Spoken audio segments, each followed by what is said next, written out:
बच्चों, कनेक्टेड में आपका स्वागत है।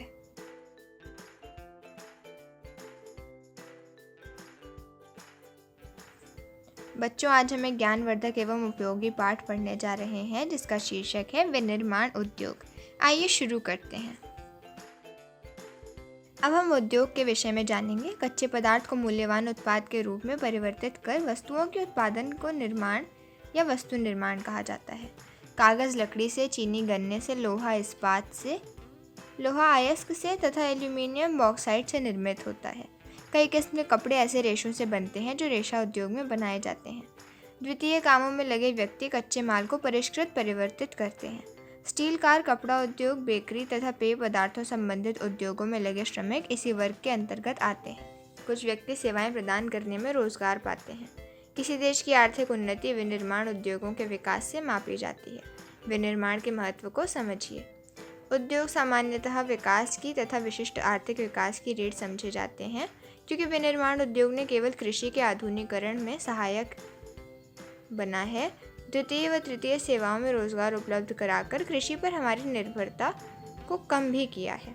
देश में औद्योगिक विकास, बेरोजगारी तथा गरीबी उन्मूलन की एक आवश्यक शर्त है। सर्वाधिक तथा संयुक्त क्षेत्र में लघु उद्योग इस विचार पर आधारित थे।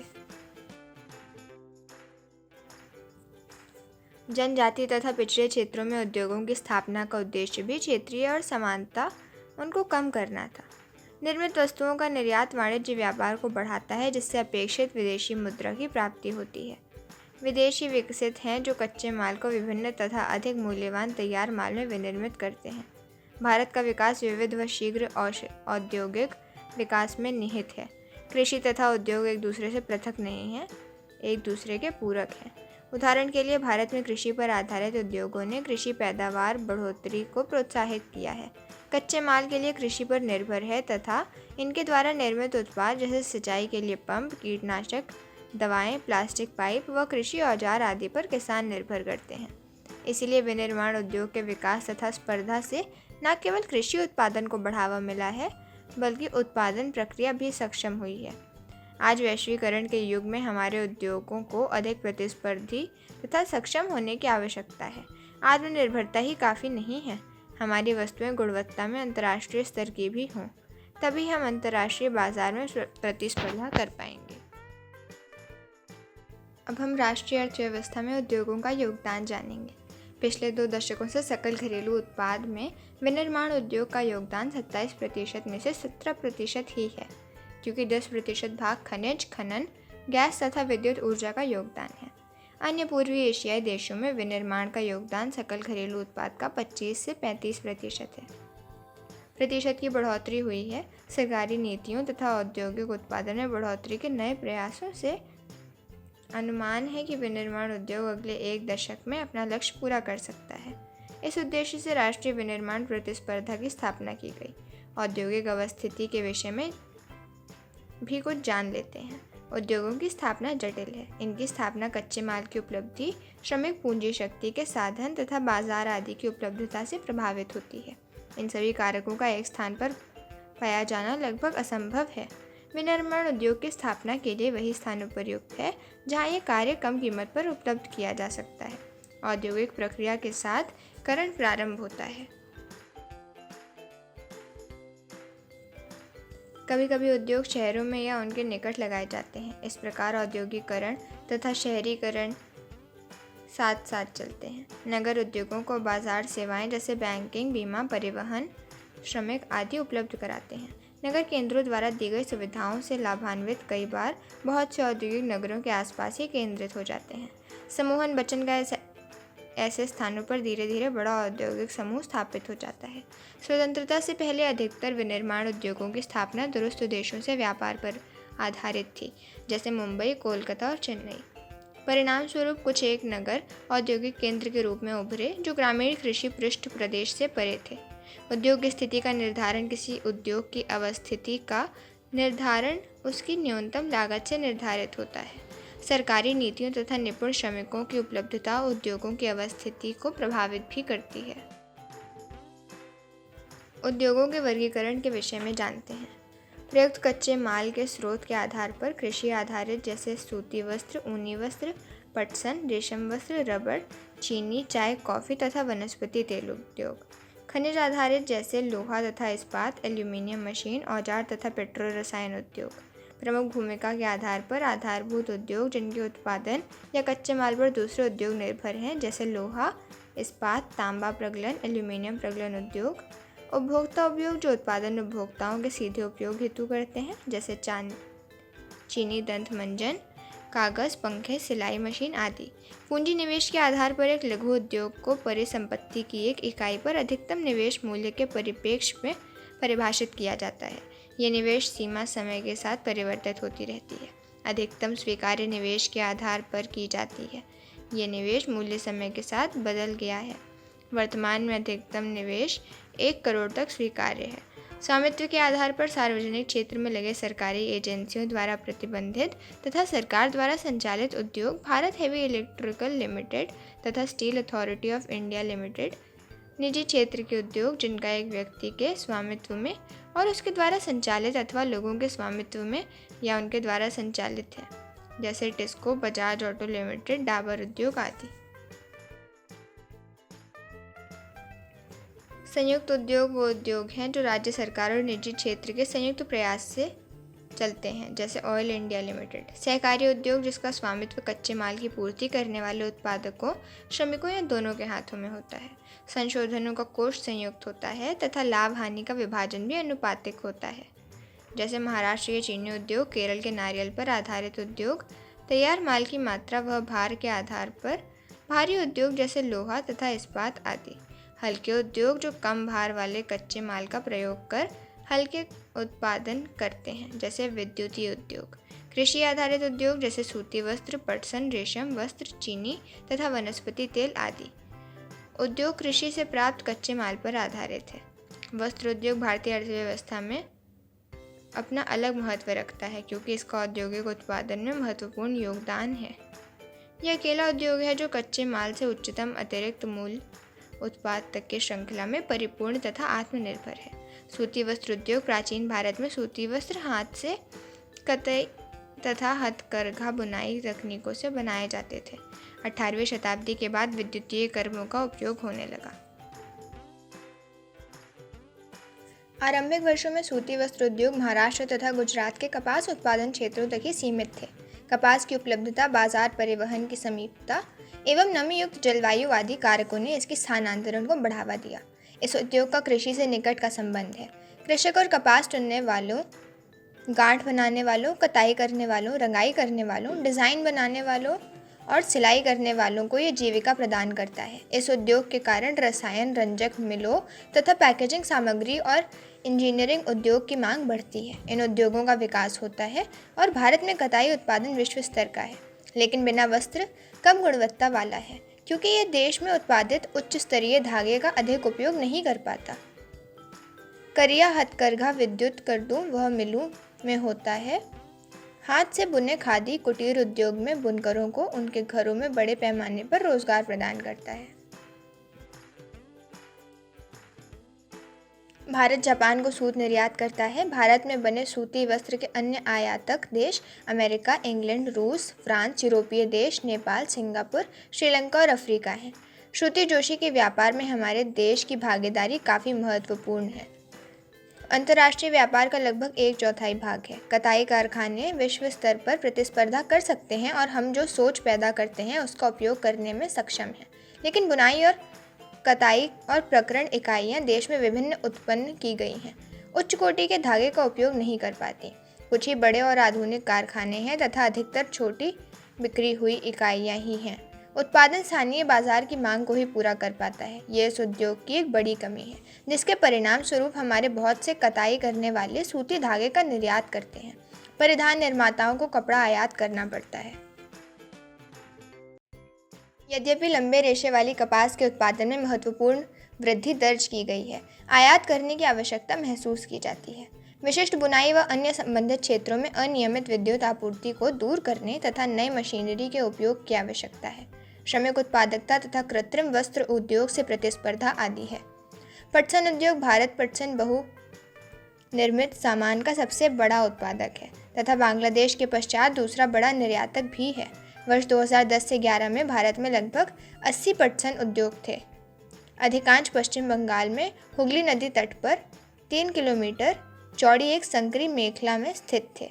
हुगली नदी तट पर होने के कारण पटसन उत्पादक क्षेत्रों की निकटता, जल परिवहन, सड़क, रेलवे, जल परिवहन का जाल, कच्चे माल का मिलों तक ले जाने में सहायक होना कारण है। संसाधित करने में प्रचुर जल, बंगाल तथा समीपवर्ती राज्य उड़ीसा, बिहार व उत्तर प्रदेश से सस्ता श्रमिक उपलब्ध होना, कोलकाता का एक बड़ा नगरीय केंद्र के रूप में बैंकिंग, बीमा और जूट के सामान के निर्यात के लिए पतन, सुविधाएं प्रदान करना आदि सम्मिलित है।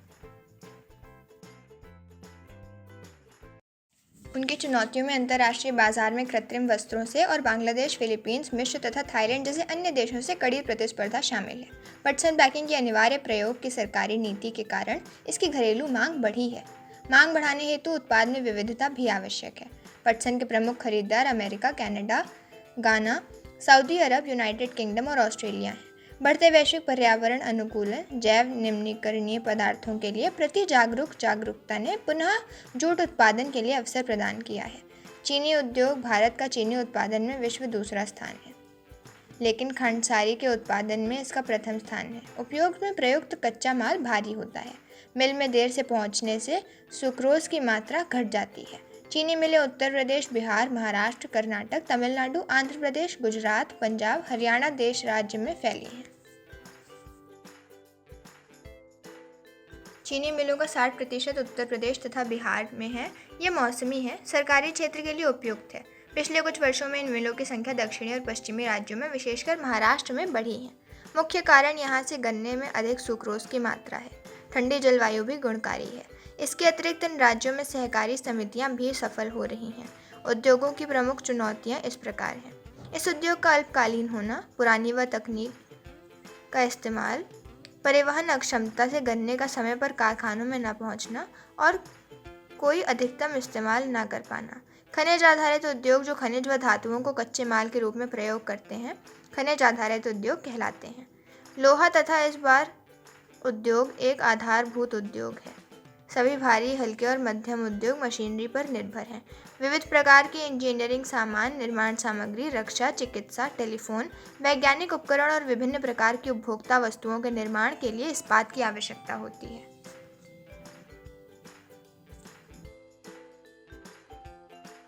इस्पात के उत्पादन और खपत को प्रायः विकास का पैमाना माना जाता है। लोहा तथा इस्पात एक भारी उद्योग है, क्योंकि इसमें कच्चे तथा तैयार माल दोनों ही भारी और स्थूल होते हैं, के लिए अधिक परिवहन लागत की आवश्यकता होती है। इस उद्योग के लिए लौह अयस्क, कोकिंग कोल, चूना, पत्थर का अनुपात लगभग 4 से 2 से 1 का है। इस्पात को कठोर बनाने के लिए इसमें मैंगनीज कुछ मात्रा की भी आवश्यकता होती है।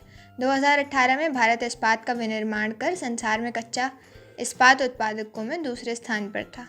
सार्वजनिक क्षेत्र के लगभग सभी उपक्रम अपने इस्पात को स्टील अथॉरिटी ऑफ इंडिया के माध्यम से बेचते हैं। आज चीन इस्पात का सबसे बड़ा उत्पादक है। इस्पात की सर्वाधिक खपत वाला देश भी चीन है।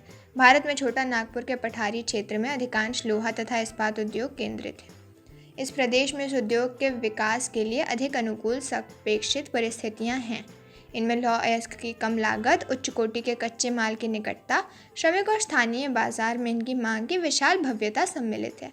संसार का एक महत्वपूर्ण लौह इस्पात उत्पादक देश भारत है, यद्यपि हम इनके पूर्ण भव्य का विकास नहीं कर पाए हैं। इनके द्वारा बढ़ते भूमि, वायु, जल तथा पर्यावरण प्रदूषण को भी नकारा नहीं जा सकता। वायु, जल, भूमि, ध्वनि प्रदूषण करने वाले उद्योगों में ताप विद्युत गृह भी शामिल है। अधिक अनुपात में अनचाही गैसों की उपस्थिति, जैसे सल्फर डाइऑक्साइड तथा कार्बन मोनोऑक्साइड, वायु प्रदूषण का कारण है। वायु में निलंबित कणनुमा पदार्थों में ठोस और द्रव्य दोनों ही प्रकार के कण होते हैं, जैसे धूलि, स्प्रे, कुहासा तथा धुआं।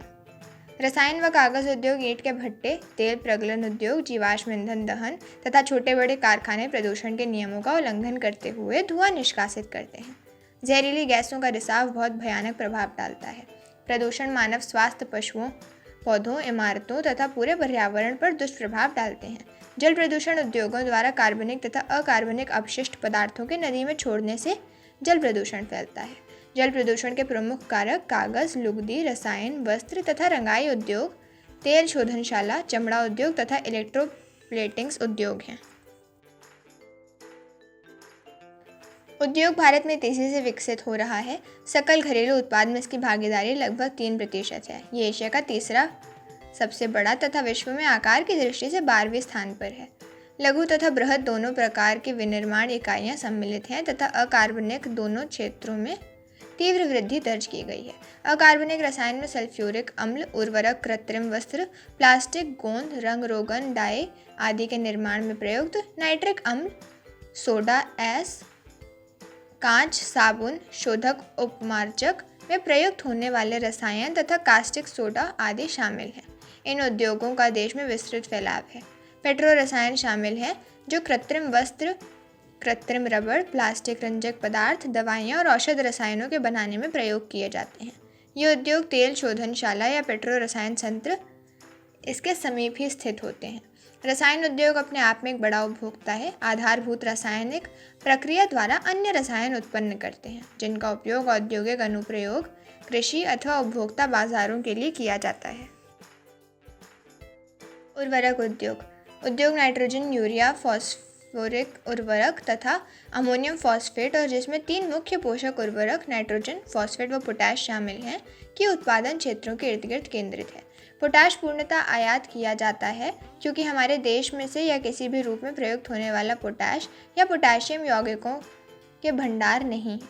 हरित क्रांति के पश्चात ये उद्योग देश के अन्य भागों में भी फैल गया। गुजरात, तमिलनाडु, पंजाब और केरल राज्य कुल उर्वरक उत्पादन का लगभग 50% उत्पादन करते हैं।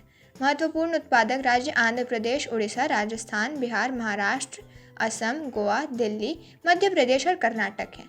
सीमेंट उद्योग निर्माण कार्य जैसे घर, सड़कें, हवाई अड्डा, बांध तथा व्यापारिक प्रतिष्ठानों के निर्माण में सीमेंट आवश्यक है।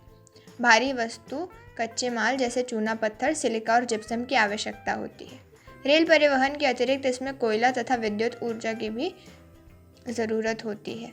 इस उद्योग की इकाई गुजरात में लगाई गई है क्योंकि यहाँ से इसे खाड़ी देशों की बाजार की उपलब्धता है। गुणवत्ता सुधार के कारण भारत में बड़ी घरेलू मांग के पूर्वी एशिया, मध्य पूर्व अफ्रीका तथा दक्षिण एशिया के बाजारों में मांग बढ़ी है। उद्योग उत्पादन तथा निर्यात दोनों ही रूपों में प्रगति पर है। इस उद्योग को बनाए रखने के लिए पर्याप्त घरेलू मांग और पूर्ति में वृद्धि करने के प्रयास किए जा रहे हैं। पहला सीमेंट उद्योग 1904 में चेन्नई में लगाया गया था। मोटर गाड़ी उद्योग यात्रियों तथा सामान के तीव्र परिवहन के साधन है। भारत में विभिन्न केंद्रों पर ट्रक भर से कार्य मोटर स्कूटर, 2 पहिया तथा बहुउपयोगी वाहन निर्मित किए गए हैं। उदारीकरण के पश्चात नए और आधुनिक मॉडल के वाहनों का बाजार और वाहन की मांग बढ़ी है। इस उद्योग में विशेषकर कार दुपहिया वाहनों में अपार वृद्धि हुई है। दिल्ली, गुड़गांव, मुंबई, पुणे, चेन्नई, कोलकाता, लखनऊ, इंदौर, हैदराबाद, जमशेदपुर तथा बेंगलुरु के आसपास स्थित हैं।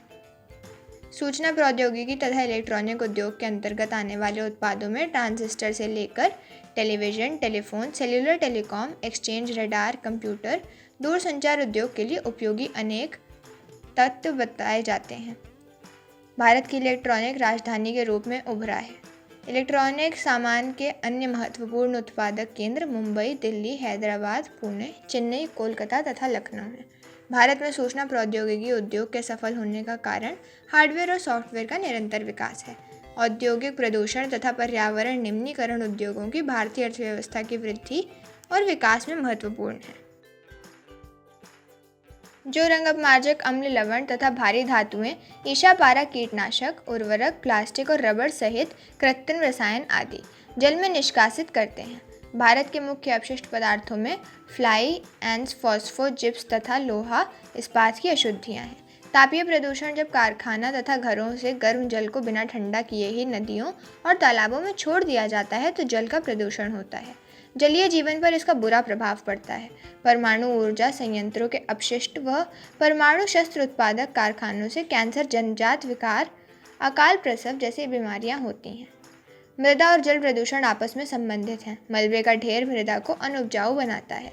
वर्षा के जल के साथ प्रदूषक जमीन से रिश्ते हुए भूमिगत जल तक पहुंचकर उसे भी प्रदूषित कर देते हैं। ध्वनि प्रदूषण से खिन्नता और उत्तेजता नहीं है, बल्कि श्रवण अक्षमता, हृदय गति, रक्तचाप तथा अन्य शरीर की व्यवस्थाएं भी बढ़ती हैं। अनचाही ध्वनि उत्तेजना व मानसिक चिंता का स्रोत है।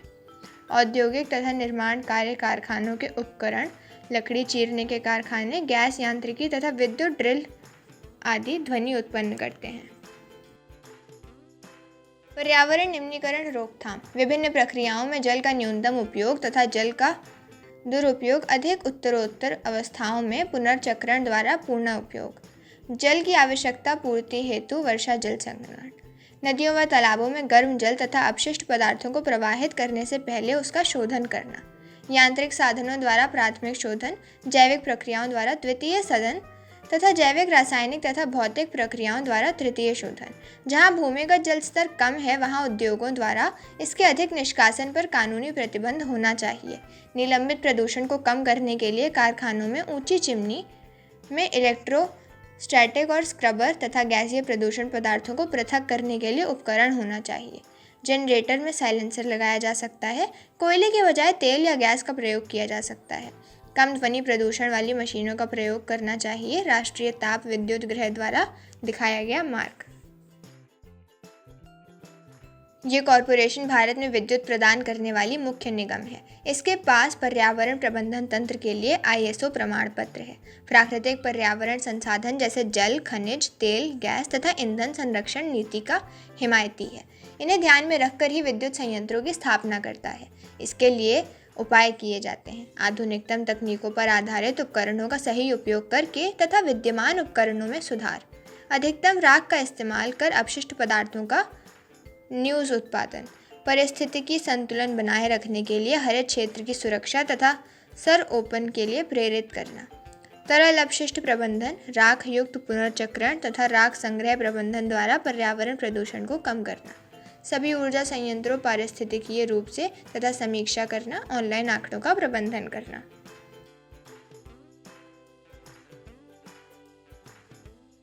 आइए बच्चों, अब हम अपना ज्ञान परखेंगे।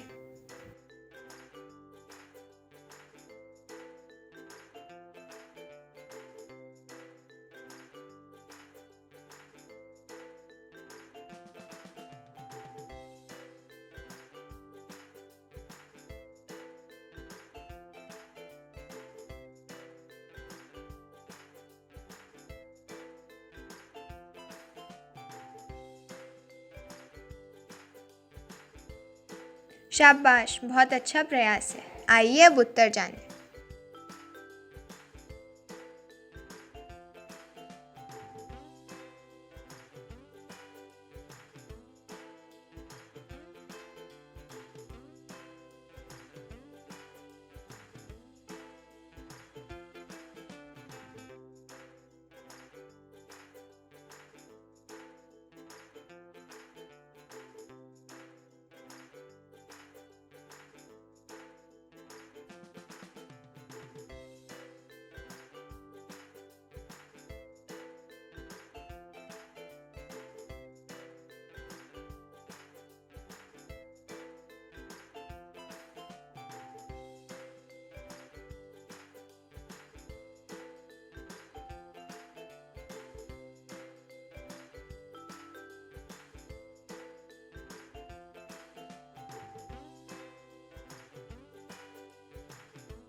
बच्चों, आज का पाठ समाप्त हुआ।